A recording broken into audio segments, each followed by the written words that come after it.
चमकदार।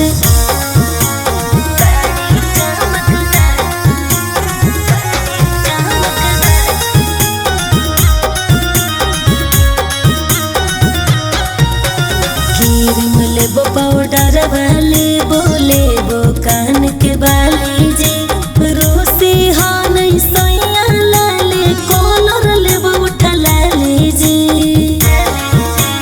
ए जी क्रीम लेबो पाउडर वाले बोले वो कान के बाली जी रोसी हो नहीं सोया लाले कॉलर लेबो उठा लाली जी।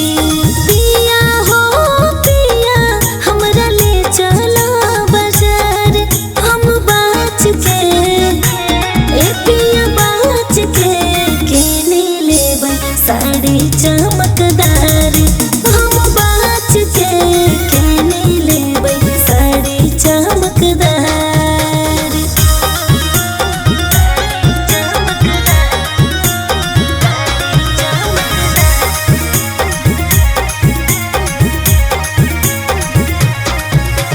फिल्म देखई हा चाट खिलई हा श्रद्धा हमर पुरई हा जी करुण सविता के संगे डिज्नीलैंड मेला घूमई हा जी।